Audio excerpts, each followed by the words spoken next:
Dion, how are you? Hey, I'm great, man. How you doing? Great. How are things out in the market? Yeah, it's interesting. Anecdotally, I'm just one team in the middle of many teams, but we've seen a significant uptick in the last 2 weeks. Yeah. A lot of people who have been sitting on the sidelines, actually biting the bullet and buying. So a lot of people are pre-approved. A lot of people are waiting for that first rate drop, but there are some who are smart enough to know that a rate drop equals price increases. So they're moving in advance of the rate drop, which means they're moving in Right. advance of price increases. Yeah. Yeah, I saw a really interesting chart the other day that showed the average price of a GTA home in 2022, I guess it was. Was that the peak? Mm-hmm. Yeah. And what the low mortgage rate was and what your monthly payment was. And Right. then that same home, what it's worth today at a high mortgage rate. Yep. And your carrying cost is actually the same, relatively the same, Right. depending on Right. the property and the neighborhood and a number of factors, but relatively the same. And what's interesting is a lot of people are going to wait until prices go up and mortgage rates come down, Yes. which means their monthly payment will probably still be relatively close for a period of time, but they'll just feel better paying more for the house, but having a lower rate and still having the same mortgage payment. Yeah. Yeah. Yeah, And it's that's interesting the psychology of that, but I get it. I get it. The media yeah. There's this. helps. I don't know if you've heard this concept. This marry the price, date the rate, right? Right. Yeah. Which is you lock in the price, and Right. that price is the price you've always paid. But the rate you're getting will change over time. And it's crystal clear the next move for Canadian rates is down. Just the question is when. Everybody's doing their best to guess. Many people are thinking June, July. So hopefully that is the case. Yeah. Let's hope. All right, we've got a few people joining us, more people trickle in, so I'll just jump into it. Dion Beg, very great to have you here. You've been a guest of ours, works very closely with our clients as well as investors. You're an investor yourself, so it's always a pleasure having you on and speaking with you. Mortgages financing is challenging in this market, so we want to really understand how to finance properties in today's market and strategies to maximize your ROI. And we kind of already talked about it, before I think I went live, but in terms of maximizing your ROI, it's time in the market. It's not timing the market. So, we'll talk a little bit about that. And then for all of you joining us, we will answer any questions. You could put the questions in the chat if you want, or you could wait until the end, and we can jump right in.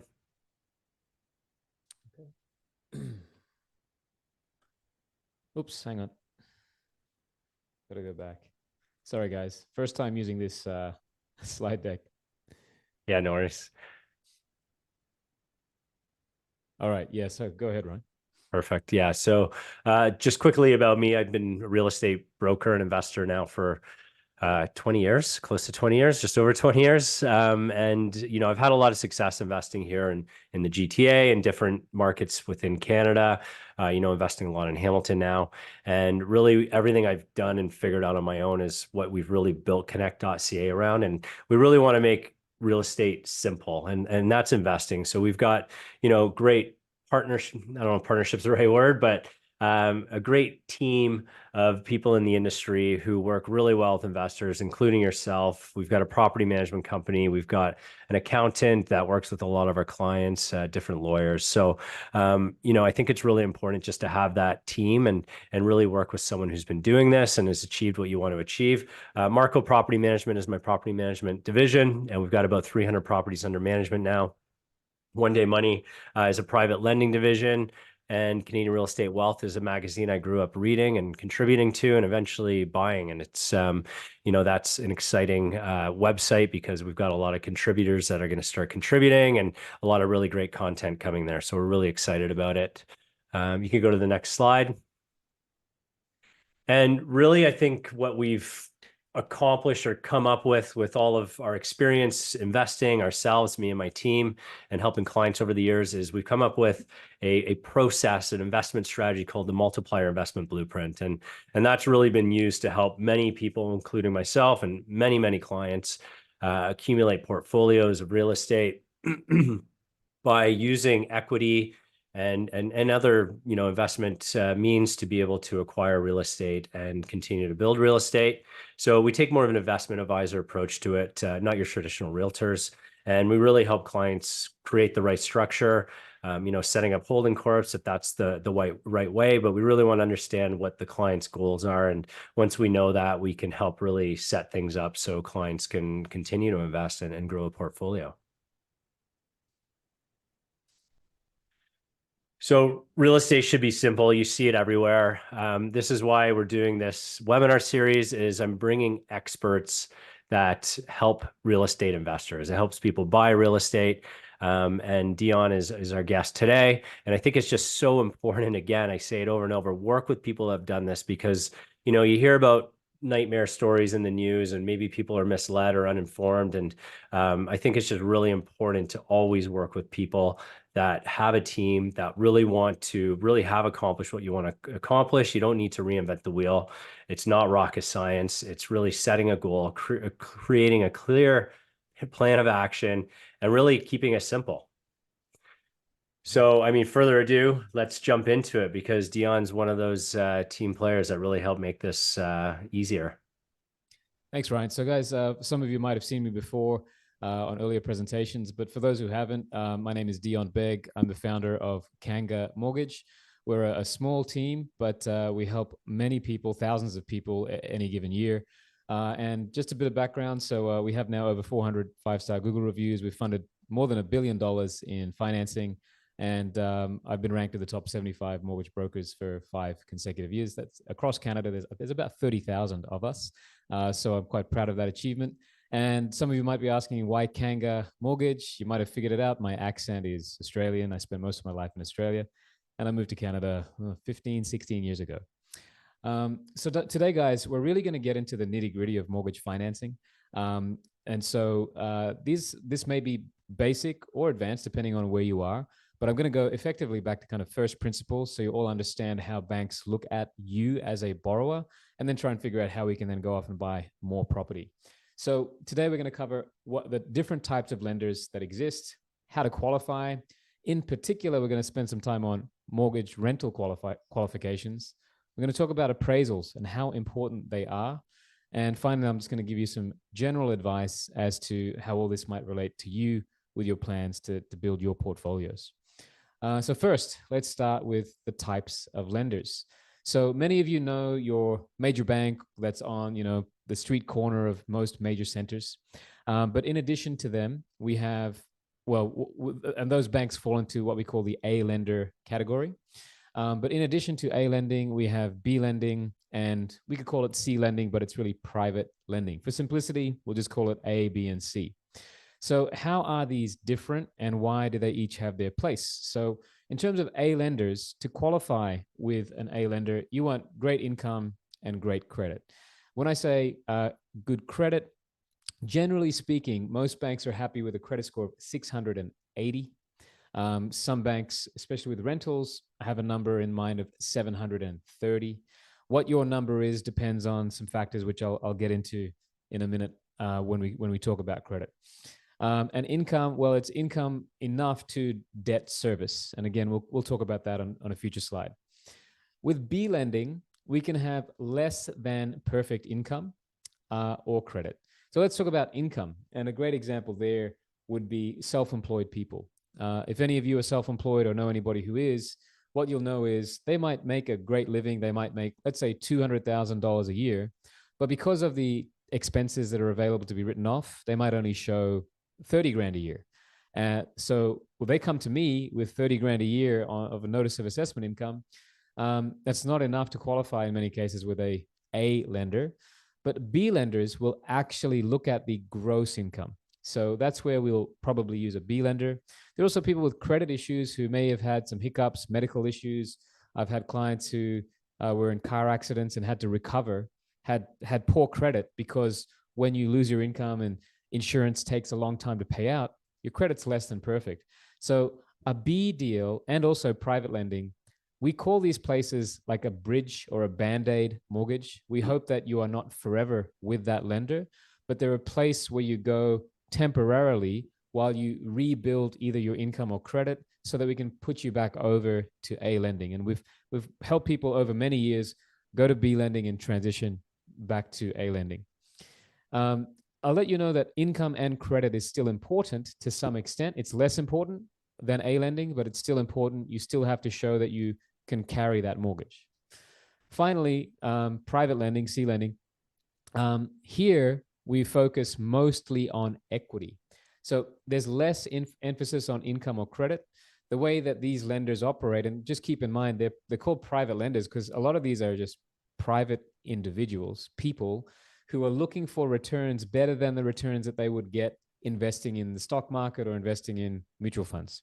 And so these people are more focused on, is the equity in the property there in the event that the borrower doesn't make the payment? Could we sell the property and recover our investment, right? So with private lending, as I said, more emphasis on the actual equity. Now, let's jump over to the qualifying criteria, and this will inform us as to which lender you qualify with. I call this the qualifying triangle. There's many ways to look at it, but I call it 3 main criteria. They are down payment, income, and credit. Okay, so let's look at each of these individually. Down payment, firstly. Now, depending on your circumstance and what you're buying, you might qualify for as little as 5% down. If you're purchasing a rental property in Canada, the minimum that you're required to put down is 20%. And I put that number there, 35%, because depending again on your circumstance, by putting down 35%, it does make qualifying a lot easier across the board with A lending, B lending, and private lending. If you're able to put down 35% and you didn't quite qualify, let's say you didn't quite qualify with a B lender, but you're putting down 35%, well, they will make an exception so that you can qualify even though you don't check all the boxes. So oftentimes, strength of down payment actually strengthens your ability to qualify with a lender that you otherwise wouldn't have qualified with. Now, Dion, if you bought a pre-construction condo and yes, it was worth $100,000 more with a B lender, are they looking at contract price or are they looking at current price? Yeah, that's a great question. So in recent years, there has been one B lender in particular, and all private lenders will consider the actual market value. So if you bought for 600 and the appraisal comes in at 700, they will recognize the $700,000 value. And in those cases, Ryan, I've actually had clients who have already put 20% down with a builder. And on the day of closing, they actually walk away with a refund for some of their deposit because the builder recognizes that 100 grand in extra equity there. So right. It's interesting that, yes, B lenders and private lenders. And Ryan, actually this year, one major bank has now come online to recognize actual market value in the same way that we've sort of just explained there. So again, if you qualify, that is possible today. Well, that really helps you. Certainly does, yeah. And I mean, yeah, we've been lucky enough to help people who've made well over 100 grand. They signed for their purchase 5 years ago for, here's an example, signed for their purchase 5 years ago for 600 grand. It appraised at $900,000, right? And so they were an example where they actually walked away from the closing table with a refund. And with that money they got back, they were then able to go off and purchase more property. Right. Okay. Now, in terms of where to source your down payment, those first two there, RRSPs and the first home savings account, they are specifically for people buying their first home. So if you're listening and you're a first-time buyer, just know that you can withdraw money from your RRSP without any taxation event. You don't pay any tax on money you withdraw. Okay. Now, they used to have a cap on that at $35,000. They've just increased that to $60,000, meaning, if you're lucky enough to have 60K in your RSP, you can grab all of that out and use that as down payment. Also, last year, they developed specifically this account for first home savings account. And what this does, it gives you the same tax deductibility that an RRSP has, and it couples that with tax-free growth that your TFSA has. So it's kind of like the best of both an RSP and a TFSA in one account. If you don't have one and you plan on buying an a principal residence anytime soon, I strongly recommend you open up a first home savings account. TFSA, most of us understand what that is, and just regular savings accounts is where we find a lot of people just accessing their down payment. Actually, one thing I should say here too is, and I didn't put this on the slides, if you're buying an investment property and you need 100 grand down payment, most of our clients don't get that 100 grand from cash. Most of our clients get that from equity in an existing property. So you don't have to touch any of your cash savings. Many times we can just access equity from property number one. I want you to imagine we take that equity, we put it in a bucket, and we drop it as down payment on property number two. And that is the way that I know Ryan and many of his clients have built their portfolios, by accessing equity in property number one to buy property number two. One other way that a lot of people are accessing down payments, more so now than ever, is actual family gifts. Traditionally, these have been only allowed for principal residence purchases. There are now some exceptions with major banks where we can have gifts for down payment on rental properties. Okay, so this is a new development over the last year or so. Not everybody qualifies, but if you are getting a gift from a family member for investing, I would recommend you reach out to a brokerage as quickly as possible so you see if you do qualify. Okay, and you can get gifts of any amount. I will say this, they're quite particular about those gifts coming from immediate family.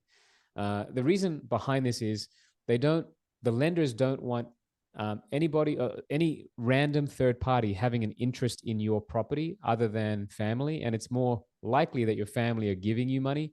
Whereas if it's coming from a friend, there's usually some consideration given to your friend, be it interest or a position in the property, and banks don't want that. Okay, so that's why gifts are usually only acceptable from immediate family.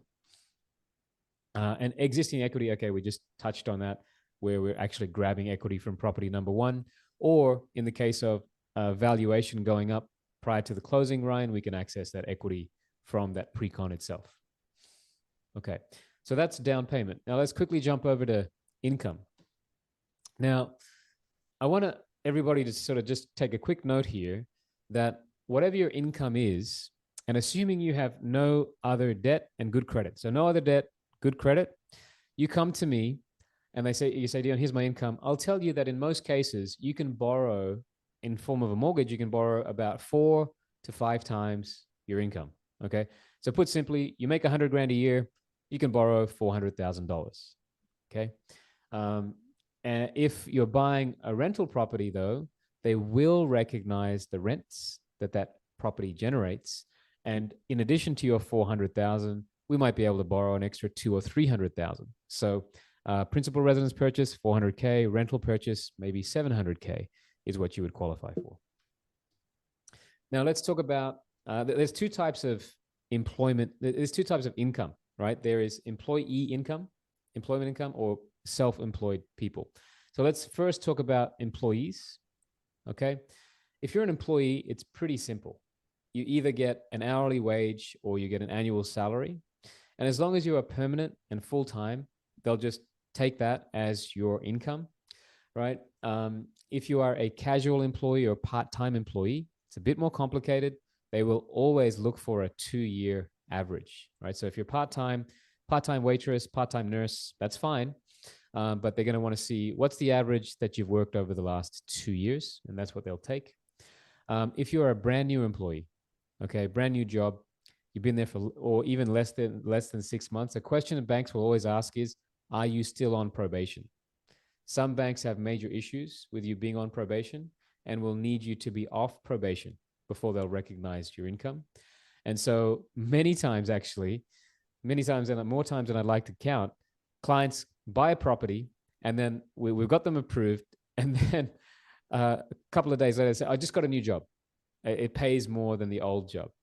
And I say to them, please get me a letter from your new employer stating that they recognize your time in the industry and you're not on probation. And then we resolve the issue there. But if any of you are considering getting a new job or changing jobs, please check how that might impact your upcoming pre-construction purchase or your upcoming plans to purchase your own home, because it will dramatically impact you in some cases. Okay.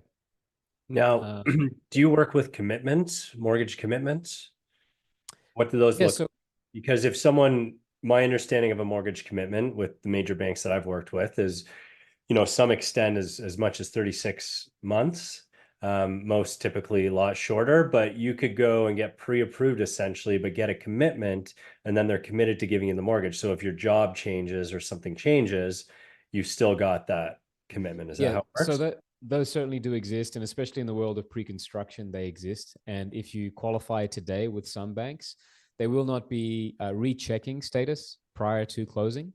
I know that that is in fact in the midst of changing with some banks going forward, Ryan. Some of the ones that you and I depended on historically Yeah.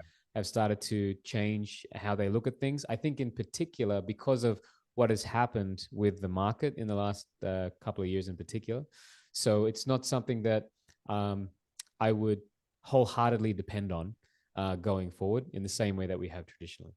But yeah, I think it's a good thing for buyers and investors to know about. Yes. I've certainly had many clients who bought 4 years out and got a commitment because they knew their circumstances were going to change. They didn't want to have to Mm-hmm. worry about getting approved at that point. So, yeah, it's good to know the options still exist. Yes, certainly. Yeah, right. Okay. Now, next would be the self-employed.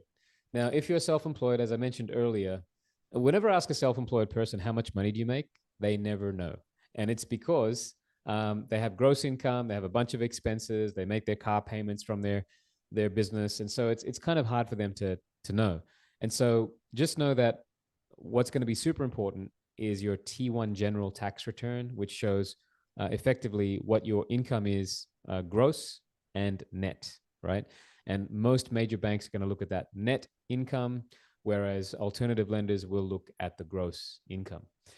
Some people also are a little confused as to whether or not they're classified as self-employed. Because here's an example: got a client worked for IBM. He was an employee. Then he became a contract worker for IBM, right? So he was still getting what looked like IBM pay stubs every 2 weeks. But the thing is, those pay stubs did not show any tax deductions, meaning IBM wasn't paying his federal tax for him. He was responsible for paying his own tax. So the definition of self-employment is if you are responsible for paying your tax, or if your employer is responsible, you're an employee. But if you are responsible, you are self-employed. Okay. So self-employed income, that's how it's looked at. I also want to point out this thing called retained earnings. So I want you to imagine you're a plumber, you run a business, you make $1 million in a year, but you only take a salary of 150 grand. The rest of your money you kind of leave in the business.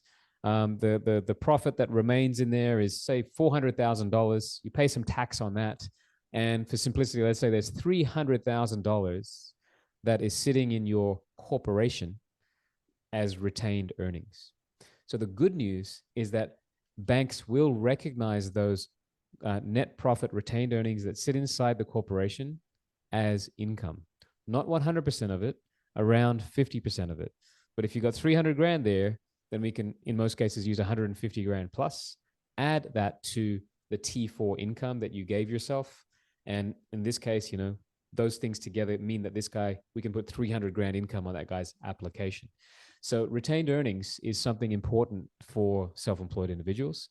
And a lot of people in our industry, a lot of people who work at banks are not aware of the ability to use retained earnings. So if you're a self-employed person, I strongly recommend you reach out to a mortgage brokerage rather than a bank, because when you walk into the bank branch, you never know who you're going to get. And many of them, in most cases, aren't doing mortgages all day, every day like we are. Okay, something else to talk about is pension income.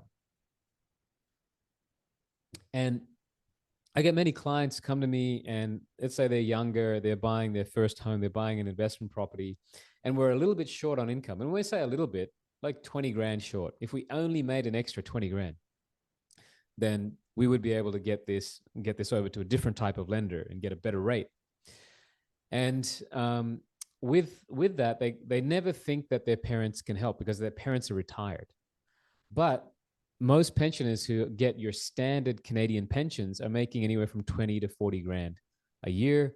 On top of that, they might be getting company pensions or teachers' pensions, which pushes them to 60 or 70 grand. I want you to all know that pension income is used as equally strongly as regular earned income as if you were still working as a teacher. So I just don't want you guys to overlook that pension income. Some of you also receiving the Canadian child tax credits, tax benefits. We can also use that as well to boost income. Okay. And this is not technically income, but this is something that I want to point out. When we are deficient in income, if you have significant net worth, okay, and specifically the word is liquid net worth, so not property, but cash sitting in a bank account or funds sitting in a stock trading account, mutual funds, TFSAs, or also RRSPs, okay, if you have any of those things, then we can actually use those to borrow more money. So I'll give you an example. Let's say we need to get you a mortgage for 800 grand, but your income only allows you to qualify for 500. So we're 300 grand short, okay? If you happen to have $300,000 sitting in various stock accounts, mutual funds, and trading accounts, if that 300 grand exists in your possession, then in addition to the 500 that your regular income qualifies for, we can go and borrow that additional 300 grand. It's not secured against those things. It's just the fact that you own those things allows the lender to feel comfortable to the point that, okay, you know what? While your income only qualifies for 500, you've got 300 grand liquid. We'll give you 300 grand in extra mortgage borrowing here. Okay. So again, not a program that everybody in my industry is truly aware of. And I can tell you for a lot of investors who are lucky enough to be liquid and have done very well in their lives, this net worth program is very big. Sometimes we couple it together with a retained earnings program for self-employed people, and we'll take people to points where they're borrowing much, much more money than they thought possible with major banks, with A lenders. Okay, so just know that it's really important to know how all these things come together. Okay, and the last thing here is co-signing. So as I mentioned earlier, maybe we're going to get parents involved, maybe they're on pension. Regardless, in many cases today, if your income falls short, then we can take on a co-signer. Effectively, they're signing on the mortgage. They're showing, okay, we're short 20, 30 grand in income, but I make 50 grand. So I'm going to also add my income to help my children qualify. Happens many, many times in our business. Okay. All right, so that was income. Dion. So what about if we were to finance under a holding corp? So a lot of our clients, myself included, want to scale portfolios, and it often becomes easier when you're doing that within a holding corp in a strategic way. What is the process if you're doing that personally versus in a holding corp? Is it the same? What do they look at in terms of income? Okay, so when it comes to buying in a holdco, it's almost identical in that as much as you have this piece of paper called an Articles of Incorporation, where you are appointed a director, president, that business exists, they will still look through that piece of paper to your ability in the first instance to manage your own debts. Okay, so that just because you got a piece of paper that says you're a corporation director doesn't mean that, okay, they're going to just lend you money. They'll still look at income qualifying. They'll still look at your other debts.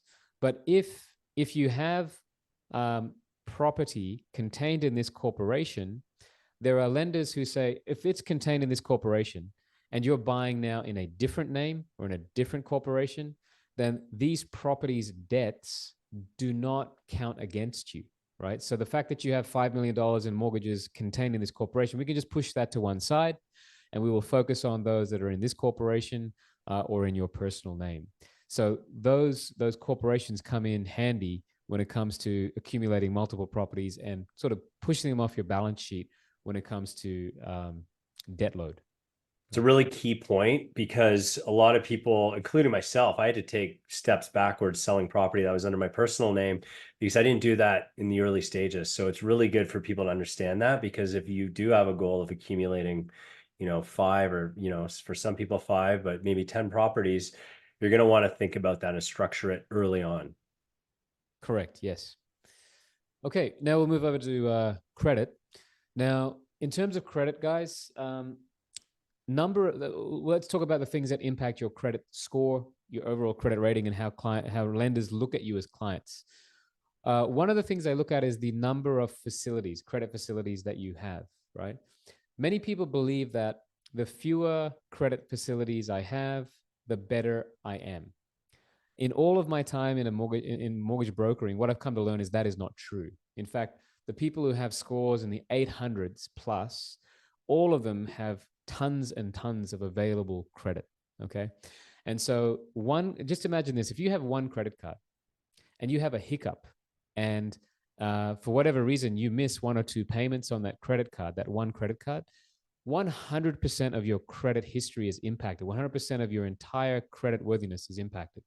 If you had 5 credit cards and you screw up on one, then but the other 4 are doing fine, then it actually doesn't impact you to the same extent in the eyes of the lender. They say, oh, well, something must have happened over here because these other 4 are running well. Okay. And so my advice to you is go and get a couple of credit facilities. The caveat there is if you're intending to qualify for a mortgage within the next 6 months, do not do this now, because the multiple credit inquiries that will happen once you go get multiple credit cards, it will send you backwards for a short period of time. But once you get through that, a year from now, the person who has multiple credit cards in almost every instance is going to rank higher than the person who has just the one credit card. And it comes down to this thing called utilization of facilities, right? Meaning, if I've got one credit card with a 10 grand limit versus my brother who has 5 credit cards, each with a 10 grand limit, he has 50 grand available to him. I have 10. Okay. And if he uses 5 grand of utilization, he's used only 10% of his entire ability. I've used 50% of my entire ability to borrow. And effectively, he's going to rank higher than me, right? In terms of the fact that, okay, he's only using a small portion of his credit facility. So for those of you out there who use one credit card and sort of run it all the way to the top of the limit, still within limit, but to the top of the limit, you pay it down every month. I'm going to tell you now that you're probably better off getting 2 or 3 credit cards and distributing that utilization across a couple so that you stay away from the limits, okay, and build breadth and depth of credit. Okay. Okay, I want to talk about car payments. That's really Okay. good to know. I didn't know that. Okay, yeah, most people don't. That's key. I got to increase my limit on my Amex because I went over it a Right. few times. Yeah, yeah, and guys, if you get a call, and this happens, you get a call from your bank saying, "Hey, you qualify for an increase in your limit." Take it every time. Okay, I know the psychology is, these guys are just trying to get me in more debt, right? And that's true from the bank's perspective. But if you understand that, and you understand that credit is a weapon that can be used for good or evil, then know that you take that extra 10 grand limit, it's going to boost your score because now the distance, you keep using it the exact same, but the distance between utilization and limit is increased, which boosts your score, right? So take those credit facility increases. Okay. Now, the bane of every mortgage broker's life, car payments. All right. So guys, most people need a car. I get it. It's a thing that we need in today's world, especially in a world which is not built for public transportation. I know that a lot of people have a lot to say about that. And I will say to you, with getting a car, there's no winning. Meaning, you either have to say goodbye to 50 grand in cash, or you take on a $600, $700 car payment, or some kind of combination of those things. Either way, you're losing, right? You're losing in loss of working capital, or you're losing in, the fact that, okay, now I've got a $600 car payment, which is $600 a month I can't use towards a mortgage, right? And let me go back here. So this is really important. If you guys walk away with nothing else today, please walk away with this. To borrow $100,000 mortgage on a monthly basis costs you about $600 a month as a ballpark. Could be more, could be less. Let's call it $600 a month. Okay. Now, here's a question. If you have a $600 car payment, how much does that drop your mortgage borrowing capacity by? In fact, I'll ask this in a chat if anybody's brave enough to use the chat today. Let's see. So if it if the mortgage payment on a $100,000 mortgage is $600, the inverse is true, right? How much does a $600 car payment hurt your ability to borrow on a mortgage? Anybody able to type their guess? Okay, that's okay. People are probably multitasking. Ryan, you know this. The answer is 100 grand. If you got a $600 car payment, it drops your borrowing power by $100,000. Okay, it's quite a huge number, and almost everybody today who's getting a car is getting a payment in that range. I Right, know this firsthand. Mine's a little bit more, and it doesn't help. right. Now, if you are incorporated and that payment comes out of your corporate bank account, it does not impact you. Okay. If you're a business owner and you happen to still have those payments coming out of your personal account, I recommend you change them to your corporate account. That will help. Yeah. Um, the other thing is there are people out there who they don't want to bother their parents with co-signing or getting a gift. But I have had people whose parents are willing to just take the car into their name, right? Into the parent's name, out of our client's name, meaning that $600 payment now disappears off our client's credit bureau, right? The client no longer owns the car or owns the payment. It belongs to the parents. The parents don't care because they're not borrowing any more money in their lifetime, right? So there are things that we can do strategically with things like the car payment to help you borrow that extra 100 grand by just moving some stuff around. So just know that debt load is really important. Credit utilization is important. And the more we can get rid of payments, the better. Okay. All right, now let's talk about rentals. So first, yes, lenders use the rent to help you qualify. All right. So if your place is going to rent for $2,000 a month, they'll recognize some of that rent. No lender that I know will recognize 100% of the rent. Okay. Now, the other thing people say is, well, I don't have a tenant in place, especially with pre-con. Hey, I'm just got the keys. I don't have a tenant in the property now, or I'm buying a property and it's going to be vacant on possession. Well, the good news is, no, you do not need to have a tenant in place before you buy.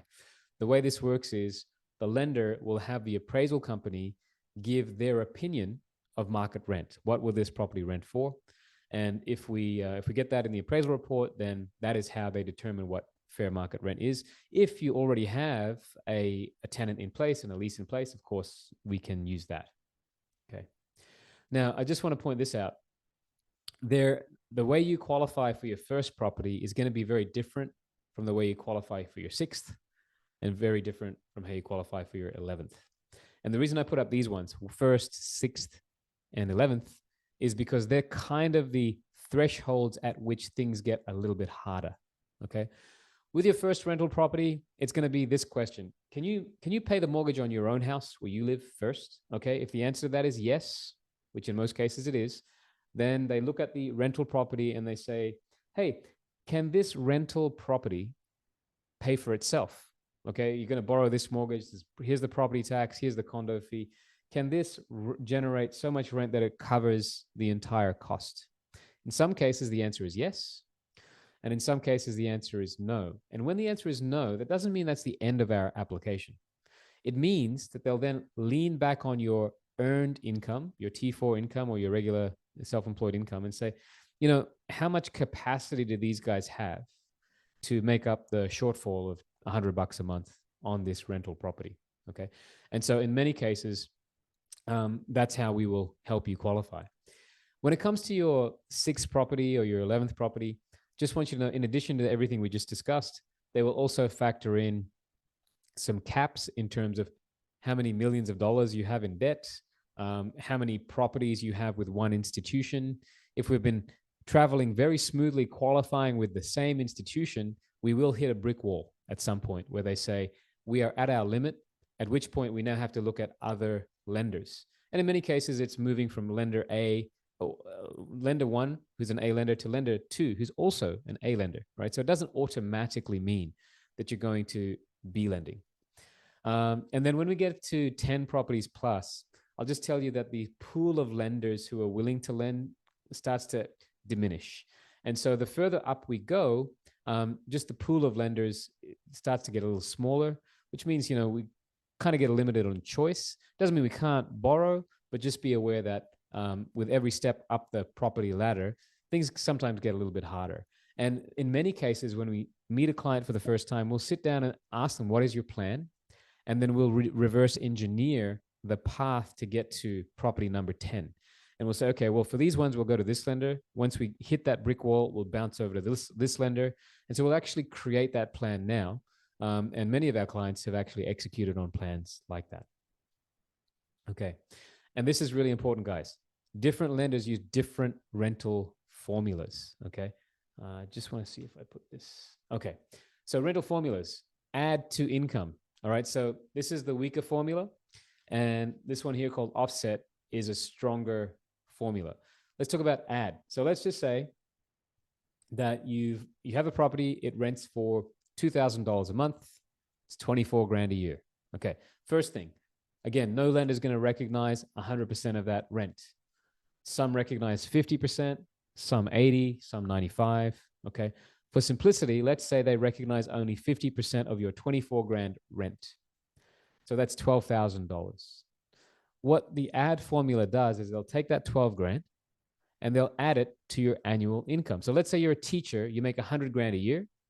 With the add formula, it's as if you earned 112 grand that year teaching. It's kind of the same. That's how a bank will look at it. So by adding, certainly it adds, 12 grand to your teacher's income for that year. Okay, great. The increase in your borrowing capacity, though, is only going to be something like 50 or 60 grand. So it's not a huge boost. Okay, so that's the add formula. With the offset formula, the way that works is they actually look at your monthly expenses. For simplicity, let's say your monthly expenses are $1,000. And they'll look at your monthly rent. Again, for simplicity, let's say it's $2,000, of which they only recognize half. So they'll recognize 1,000 of your 2,000 rent. And they'll say, here's the rent, it's 1,000. Here's the expenses, it's 1,000. Does this directly offset your expense? And the answer is yes. And I just call this sort of the mortgage killer. This kills the mortgage. On your mortgage application, this neutralizes any negative impact that this property has on your application, right? And so in many cases, we'll be using that stronger offset formula. Different banks have different spreadsheets or worksheets, but they're the two formulas that are available. And I can't tell you how many times clients have come to me and said, my bank said I can't qualify. And I said, which bank? And they tell me the name of their bank. And I say, well, here's why. You don't qualify because they're using the add formula. And I can take you to 4 or 5 other banks that use the offset formula. And we've taken those same people who were told they couldn't buy any more property and helped them buy another 5 properties. Okay, so understanding those rental formulas is key. Again, guys, in the world of mortgage lending, mortgage brokering, you got to work with brokers who understand this.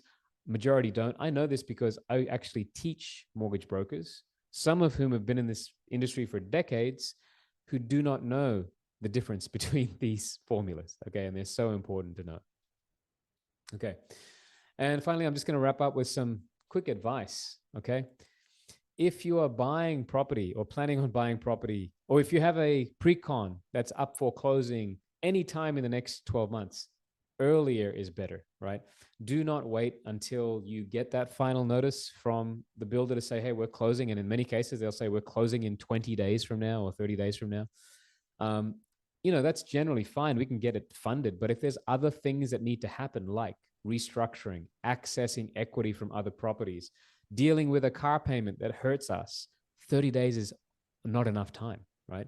I would say to you, I would rather talk to you 1 or 2 years before your day of closing than 30 days before your day of closing. So we can identify the landmines today so that when you get that letter, or in advance of you getting that letter from closing, we've already put in place all the things so that makes for a really smooth closing.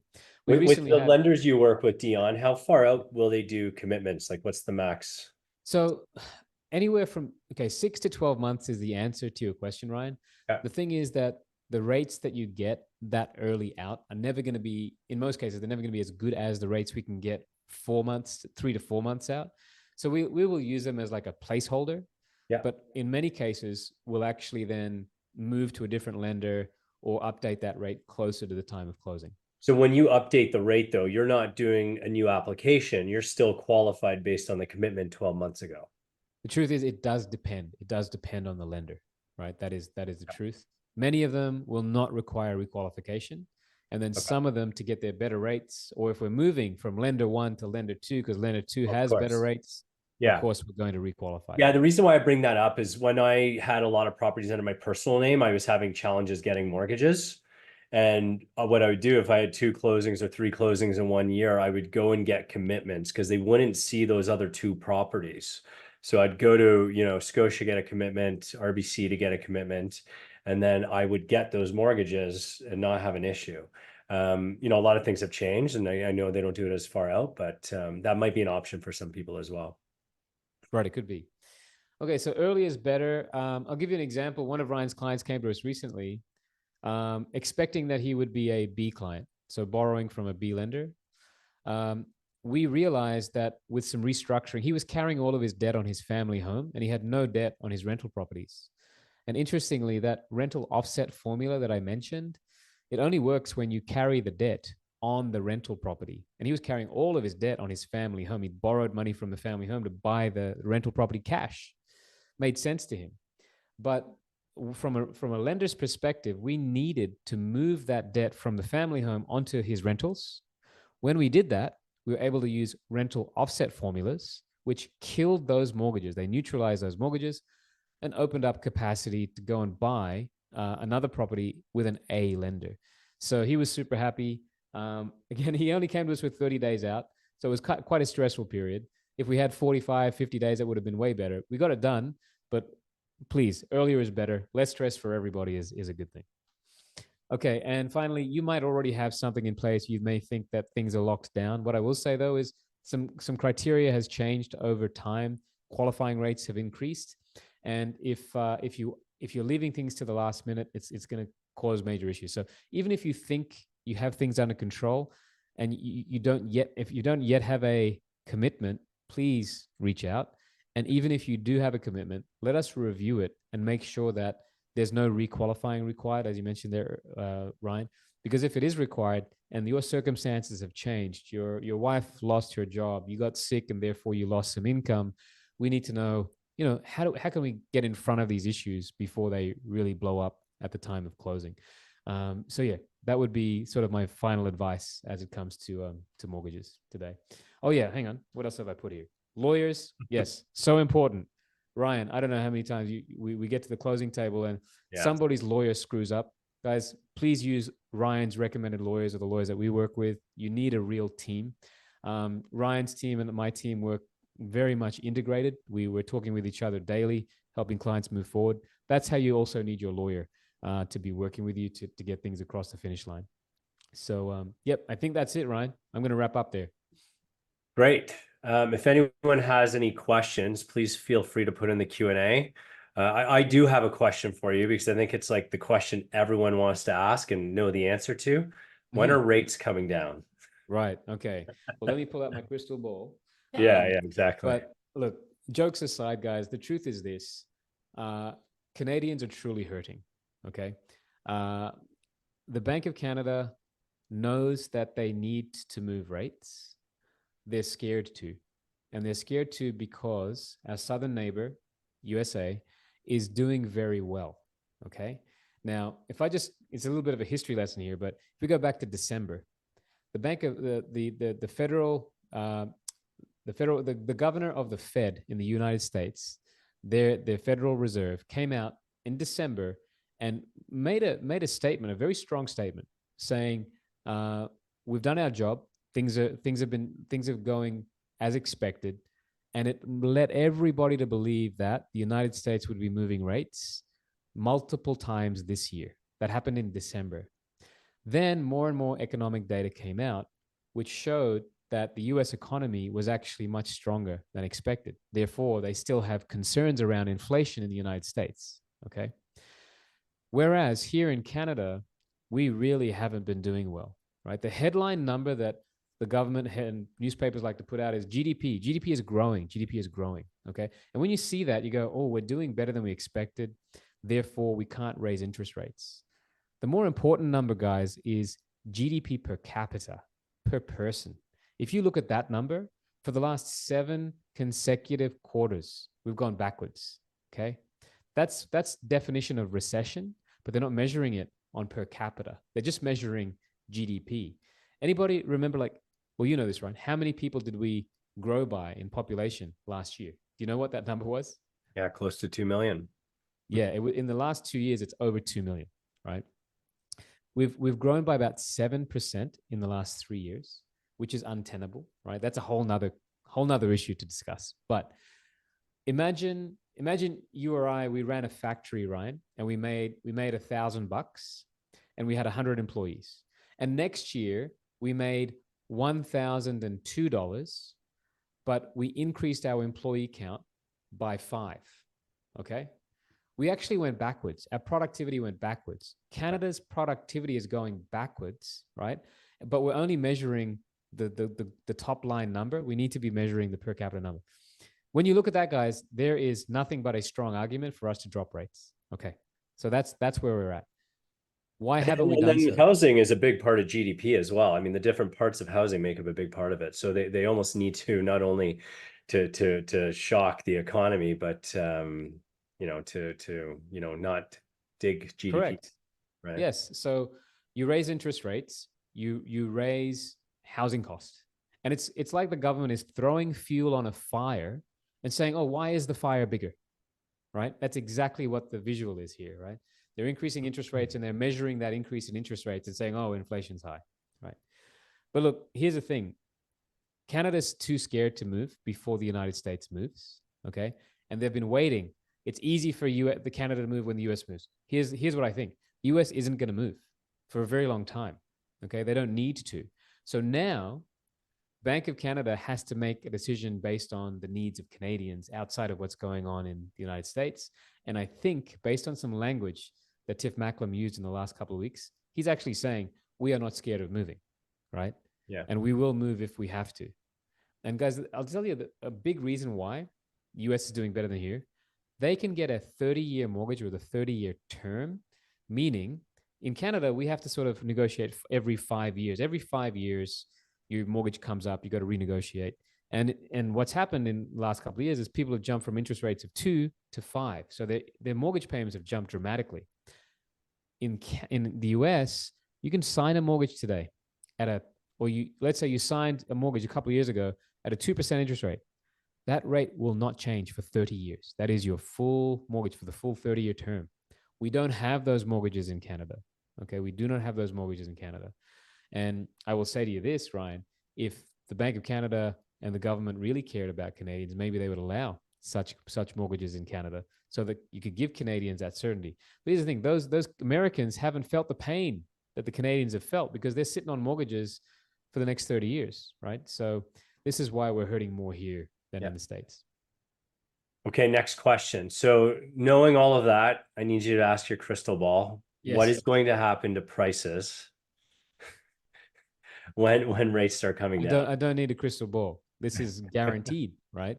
So guys, so many of my clients, many of you listening might be saying, you know what? I can buy. I'd like to buy and I can buy, but I'm just going to wait. And they're all saying the same thing. They're waiting for rates to drop. Ask yourself this, guys. When rates drop, what happens? It means everybody who is thinking the same as you is now buying. So whereas that property that was for sale for 800 grand had been sitting there, now there's 2 buyers, 3 buyers, 4, 5, 6 buyers for that property who've all decided to get off the fence and get on the playing field, right? And when that happens, what happens to that $800,000 property is it's not $800,000 anymore.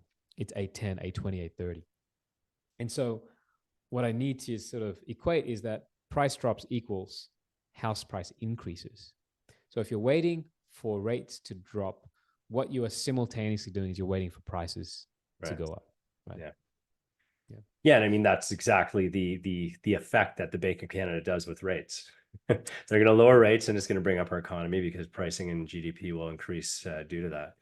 I want to share this. I don't think you guys could see it, but this was a really interesting chart that was released by Zonda. It's a big real estate analytics company, North America wide. And they looked at the amount of supply that's coming to the GTHA over the next 5 years. And the numbers were staggering because it's relatively similar to what hit the market last year, this year, and then next year. But what happens in 2027 or 2026, even, it gets cut in half, literally half. 2027, it's still around half, but in 2028, it drops to half of half. So we're delivering 9,000 units down from approximately 30,000. And we don't even have the data for 2029, 2030. So, I think I just wanted to bring that up because I agree with everything you're saying. And I wouldn't ask anyone to give me a crystal ball answer. But you obviously have a tremendous amount So of yeah, experience and intellect. So I love hearing what you have to say. But why I wanted to bring this up is because condo investors are feeling the pain right now, and I keep calling this the perfect storm because everything that's happening that is causing the pain for us right now, higher rates, prices have been flat for a period of time, is what's going to create further price increases in the future. yeah, and I mean that's a straight line to supply and demand again, right? So I know that there are intentions to ease our population growth, which I think is a welcome relief over the coming years. But the number of people that already exist inside of our borders still don't have sufficient housing. And all of these companies, these developers who haven't started because of high interest rates and development charges and all those things are going to lead to lack of supply. And yeah, I think those of you who are concerned about property, I always go back to this Warren Buffett quote, and he's talking about the stock market, but he says if you're not willing to own a stock for 10 years, don't even own it for 10 minutes, right? And it's kind of the same with property, guys. If you're going to buy property, you need to have at least a decade long horizon, which is more than enough time for you to ride out, the bumps that happen and we've been going through over the last couple of years. Yeah, that's a great point. I think we should end it on that. That was awesome. Love quotes. Love Warren Buffett. He's investing a lot in real estate right now. It's crazy. He's been talking a lot about single family real estate. Builders, he's buying a lot of Yeah, builders stock. Yeah, yeah, exactly. interesting stuff. He Yeah. knows a thing or two. So, Dion, always a pleasure. Thank you for helping our clients, and we'll be in touch. Appreciate it. Thank you. Good night.